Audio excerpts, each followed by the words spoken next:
ಮಹಾಭಾರತದ ಆದಿಯ ಪರ್ವದಲ್ಲಿ ಕರ್ಣಿಕನು ಧೃತರಾಷ್ಟ್ರನಿಗೆ ರಾಜನೀತಿಯನ್ನು ಅನುಸರಿಸುವಂತೆ ಹೇಳುವ ಪ್ರಸಂಗವಿದೆ. ಪಾಂಡವರ ಅಭಿವೃದ್ಧಿಯನ್ನು ತಿಳಿದು ಧೃತರಾಷ್ಟ್ರನಿಗೆ ಪ್ರೀತಿ ಉಂಟಾಗುವ ಬದಲು ಅವರ ಮೇಲೆ ಅಸೂಯೆ ಪ್ರಾರಂಭವಾಯಿತು. ವ್ಯಾಕುಲವಾಗಿ ಚಿಂತಾಕ್ರಾಂತನಾದನು. ಆಗ ಬೇರೆ ದಾರಿ ತಿಳಿಯದೆ ಪ್ರಸಿದ್ಧ ರಾಜಕಾರಣಿ ಮತ್ತು ರಾಜನೀತಿಜ್ಞನಾದ ಕರ್ಣಿಕನನ್ನು ಕರೆಯಿಸಿ ಅವನಿಗೆ ಏಕಾಂತದಲ್ಲಿ ಹೇಳಿದನು. ಬ್ರಾಹ್ಮಣನೇ, ಪಾಂಡವರ ಕೀರ್ತಿ ದಿನವೂ ಹೆಚ್ಚುತ್ತಾ ದಿಗಂತದವರೆಗೂ ಹಬ್ಬಿದೆ. ನನ್ನ ಹೃದಯದಲ್ಲಿ ಈಗ ಮತ್ಸರ್ಯ ಹುಟ್ಟಿ ಅದು ನನ್ನನ್ನು ಸುಡುತ್ತಿದೆ. ನಾನು ಈಗ ಅವರೊಡನೆ ಸ್ನೇಹದಿಂದ ಇರಬೇಕೆ, ವಿರಸದಿಂದ ಇರಬೇಕೆ? ಖಚಿತವಾಗಿ ಹೇಳು ಎಂದರು. ಆಗ ಕರ್ಣಿಕನು, ಬಹು ಕಠೋರವಾದ ರಾಜನೀತಿಯ ಸಿದ್ಧಾಂತವನ್ನು ಹೇಳುತ್ತೇನೆ ಮಹಾರಾಜ.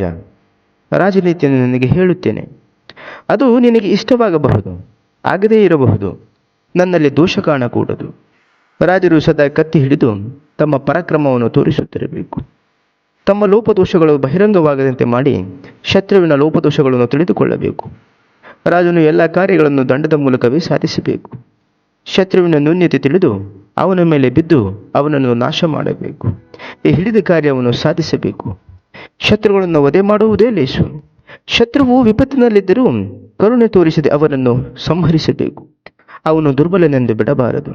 ದುರ್ಬಲನಾದ ಶತ್ರುವನ್ನು ಬೇಗ ನಾಶ ಮಾಡಬೇಕು. ಆಪತ್ತು ಯಾರಿಗೆ ಯಾವಾಗಲಾದರೂ ಬರಬಹುದು. ತನ್ನ ಎದುರಿನಲ್ಲಿ ತನ್ನ ಆಪ್ತರನ್ನು ವಿಶ್ವಾಸಿಗಳನ್ನು ಅವಮಾನಪಡಿಸಿದರೂ ನೋಡದವನಂತೆ ಇರಬೇಕು.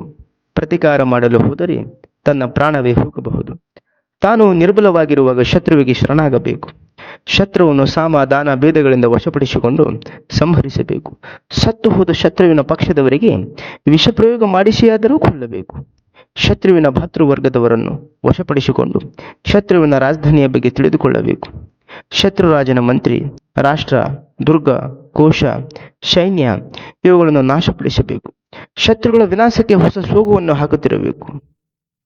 ಯಾಗಯಜ್ಞಗಳನ್ನು ಮಾಡುತ್ತಾ ತ್ಯಾಗ ಬುದ್ಧಿಯನ್ನು ತೋರಿಸುತ್ತಾ ಪ್ರಜೆಗಳ ವಿಶ್ವಾಸ ಗಳಿಸಿ ಸಮಯ ಸಿಕ್ಕಿದಾಗ ಶತ್ರುವಿನ ಮೇಲೆ ಬಿದ್ದು ಅವರನ್ನು ಧ್ವಂಸ ಮಾಡಬೇಕು.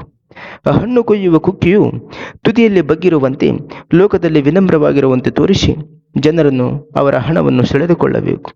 ಕೋಪತಾಪಗಳನ್ನು ಪ್ರದರ್ಶಿಸದೆ ಕಾಲವು ಬಂದಾಗ ಶತ್ರುವನ್ನು ಹೆಗಲ ಮೇಲೆ ಕೂರಿಸಿಕೊಂಡಂತೆ ಮಾಡಿ ಸಮಯ ಬಂದಾಗ ಕೆಳಕ್ಕೆ ಹಾಕಿ ಧ್ವಂಸ ಮಾಡಬೇಕು. ಶತ್ರುವನ್ನು ಸಂಹರಿಸಲು ಯಾವುದೇ ಮಾರ್ಗವನ್ನು ಬೇಕಾದರೂ ಹಿಡಿಯಬಹುದು. ಸಾಮ ದಾನ ಭೇದ ದಂಡಗಳಿಂದ ಶತ್ರುವನ್ನು ನಾಶ ಮಾಡುವ ರೀತಿಯನ್ನು ಒಂದು ನರಿಯ ವೃತ್ತಾಂತದ ಮೂಲಕ ಹೇಳುತ್ತೇನೆ ಕೇಳು. ನೀತಿಶಾಸ್ತ್ರವನ್ನು ತಿಳಿದು ಸ್ವಾರ್ಥಿಯಾಗಿದ್ದ ಒಂದು ನರಿಯು ಹುಲಿ, ಇಲಿ, ತೋಳ, ಮುಂಗುಸಿ ಇವುಗಳೊಡನೆ ಕಾಡಿನಲ್ಲಿ ವಾಸವಾಗಿತ್ತು. ಒಂದು ದಿನ ಇವುಗಳು ಅರಣ್ಯದಲ್ಲಿ ಚೆನ್ನಾಗಿ ಬೆಳೆದಿದ್ದ ಒಂದು ಜಿಂಕೆಯನ್ನು ಕಂಡವು. ಜಿಂಕೆಯನ್ನು ತಿನ್ನಬೇಕೆಂಬ ಚಪಲವಾಯಿತು. ಆಗ ನರಿಯು, ಸಿಂಹ, ವೇಗವಾಗಿ ಓಡಬಲ್ಲ ಯೌವನದಲ್ಲಿರುವ ಈ ಜಿಂಕೆಯನ್ನು ನೀನು ಹಿಡಿಯಲಾರೆ. ನಾನು ಒಂದು ಉಪಾಯ ಹೇಳುತ್ತೇನೆ. ಜಿಂಕೆಯು ಮಲಗಿರುವಾಗ ಇಲಿಯು ಹೋಗಿ ಅದರ ಕಾಲನ್ನು ಕಚ್ಚಲಿ. ಆಗ ಜಿಂಕೆಯು ವೇಗವಾಗಿ ಓಡಲು ಸಾಧ್ಯವಾಗುವುದಿಲ್ಲ. ಆಗ ಇದನ್ನು ನೀನು ಬೇಗ ಹಿಡಿಯಬಹುದು. ಆಮೇಲೆ ನಾವೆಲ್ಲರೂ ಸೇರಿ ಸಂತೋಷದಿಂದ ಜಿಂಕೆಯ ಮಾಂಸವನ್ನು ತಿನ್ನೋಣ ಎಂದಿತು. ಅದರಂತೆ ಜಿಂಕೆಯು ಮಲಗಿದ್ದಾಗ ಇಲಿಯು ಅದರ ಕಾಲನ್ನು ಕಚ್ಚಿ ಗಾಯ ಮಾಡಿತು. ಕುಂಟುತ್ತಾ ಓಡುತ್ತಿದ್ದ ಜಿಂಕೆಯನ್ನು ಹುಲಿಯು ಹಾರಿ ಹೋಗಿ ಹಿಡಿದು ಕೊಂದಿತು. ನರಿಯು ಆ ಜಾಗಕ್ಕೆ ಬಂದಿತು. ಸಂತೋಷದಿಂದ, ಗೆಳೆಯರೇ, ನಮ್ಮ ಪುಣ್ಯದಿಂದ ಈ ದಿನ ಒಳ್ಳೆಯ ಆಹಾರ ಸಿಕ್ಕಿದೆ. ನಾವೆಲ್ಲರೂ ಸ್ನಾನ ಮಾಡಿಕೊಂಡು ಬನ್ನಿರಿ.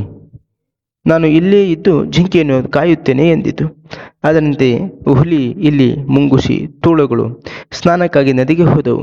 ಅಷ್ಟರಲ್ಲಿ ಹುಲಿಯು ಬೇಗ ಸ್ನಾನ ಮಾಡಿಕೊಂಡು ನರಿಯ ಬಳಿಗೆ ಬಂದಿತು. ನರಿಯು ಯೋಚನಾಪರವಾಗಿರುವುದನ್ನು ಕಂಡು ಹುಲಿಯು, ನರಿ, ಜಿಂಕೆಯ ಮಾಂಸ ತಿಂದು ಸಂತೋಷ ಪಡೋಣ, ಏತಕ್ಕಾಗಿ ಯೋಚಿಸುತ್ತಿರುವೆ ಎಂದಿತು. ಆಗ ನರಿಯು, ಹುಲಿಯೇ, ಈ ಸಣ್ಣ ಇಲಿಯು ತಾನೇ ಜಿಂಕೆಯನ್ನು ಕೊಂದಿದ್ದಾಗಿ ಹೇಳಿ ನಿನ್ನ ಶಕ್ತಿಗೆ ಧಿಕ್ಕಾರ ಎಂದಿತು. ಆದ್ದರಿಂದ ನಾನು ಜಿಂಕೆಯನ್ನು ತಿನ್ನಬಾರದೆಂದು ನಿರ್ಧರಿಸಿದ್ದೇನೆ ಎಂದಿತು. ಆಗ ಹುಲಿಯು, ಓಹೋ, ನಾನು ಇನ್ನು ಮುಂದೆ ಬೇರೆಯವರ ಸಹಾಯವಿಲ್ಲದೆ ನಾನೇ ಸಂಪಾದಿಸಿದ ಬೇಟೆಯನ್ನು ತಿನ್ನುತ್ತೇನೆ. ಇಲಿಯ ಸಹಾಯದಿಂದ ದೊರೆತಿರುವ ಆಹಾರವನ್ನು ನಾನು ಮುಟ್ಟುವುದೂ ಇಲ್ಲ ಎಂದು ಹೇಳಿ ಅಲ್ಲಿಂದ ಹೊರಟಿತು.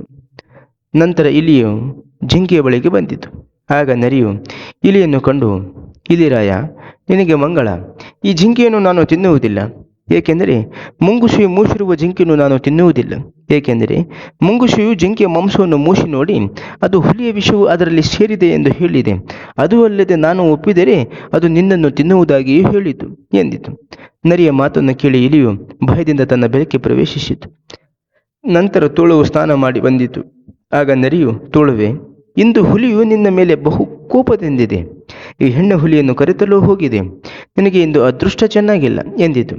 ಹುಲಿಯ ಭಯದಿಂದ ತೋಳವು ನರಿಯ ಮಾತಿನಂತೆ ಅಲ್ಲಿ ನಿಲ್ಲದೆ ಓಡಿ ಹೋಯಿತು. ನಂತರ ಮುಂಗುಸಿಯು ಸ್ನಾನ ಮುಗಿಸಿ ಸಂತೋಷದಿಂದ ನರಿಯ ಬಳಿಗೆ ಬಂದಿತು. ಆಗ ನರಿಯು, ಮುಂಗುಸಿಯೇ, ಈಗ ತಾನೇ ನಾನು ತೋಳ, ಹುಲಿ, ಇಲಿಗಳನ್ನು ಹೊಡೆದು ಓಡಿಸಿದ್ದೇನೆ.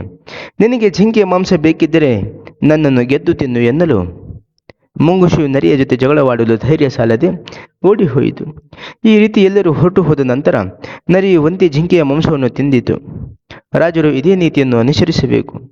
ಬಲವಿಲ್ಲದವರಲ್ಲಿ ಭಯ ಹುಟ್ಟಿಸಿ ಬಲವಂತರಿಗೆ ಕೈ ಮುಗಿದು ಅವರನ್ನು ಆಶ್ರಯಿಸಿ ತನ್ನ ಕಾರ್ಯ ಸಾಧಿಸಿಕೊಳ್ಳಲು ಕಾಯುತ್ತಿರಬೇಕು.